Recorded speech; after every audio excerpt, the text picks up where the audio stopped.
Hello everyone, this is Nazmul Hassan and I'm going to give you a brief introduction of Microsoft Studio 2010 in this video. You'll find this window after you have launched the software. The software consists of 8 modules. Each of them is focusing on a particular field, and Microsoft Studio is one of the modules.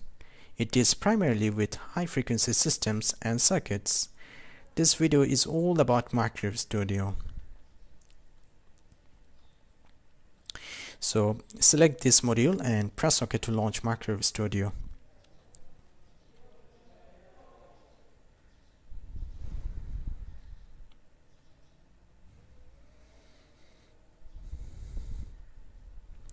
This window contains some built-in templates, but we don't need them right now. So close this window. This is the graphical user interface of Microsoft Studio, and the window is divided into several parts. At the top of the window we have got a series of menus. Then we have got toolbars,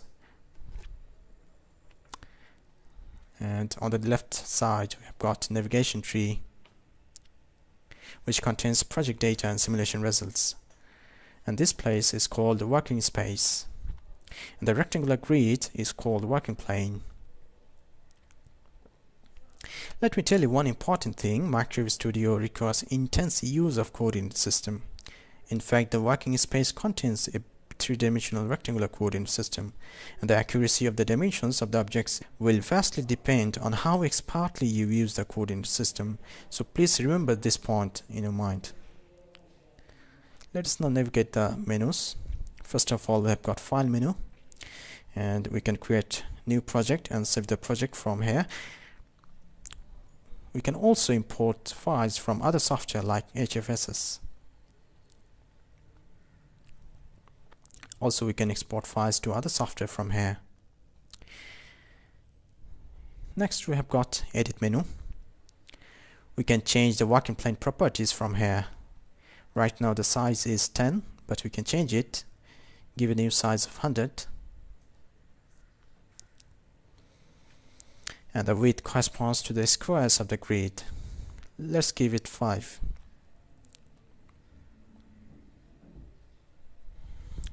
The working plane has been resized. Sometimes the object size is bigger than the working plane. Then we can resize this working plane according to the size of the object. The edit menu also contains another special tool called history list. History list contains all previous actions done.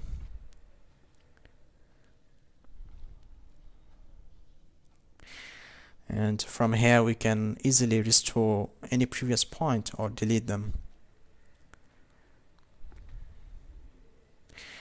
Next, we have got view menu, and it allows us to see the windows we want, like navigation tree, parameter list, message window, or workspace. We also got some zooming tools here.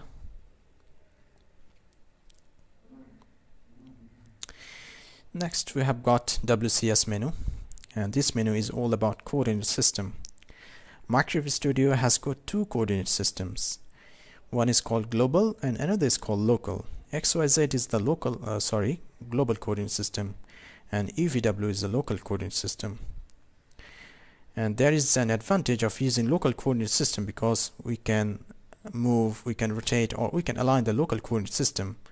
But these operations are not possible for global coordinate system, and the advantage of using local coordinate system will become clear to you once you start to build objects in Microsoft Studio. All the operations I have mentioned are available under this menu. Next, we have got curves menu, and Microsoft Studio has both 2D and 3D objects, and curves are 2-dimensional objects. Right now they are disabled, but once you create a new curve, they will become active. Now they are active.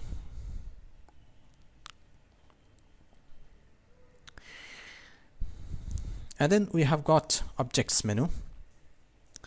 It contains some widely used functions like pick point, pick face, and so on. They are widely used during the time of creation of objects. And also it contains 3D objects like brick, sphere, cylinder, and so on. We can construct complex geometries by the combination of these fundamental building blocks.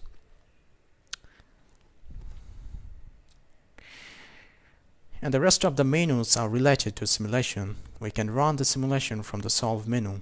But before running the simulation, some certain steps must be completed, and the results of the simulation can be accessed from Results menu. That was a very brief introduction to the menus, and I hope it was useful for the beginners. And I tried to be concise as much as possible because I didn't want to overburden you at the very beginning. Thank you for watching this video.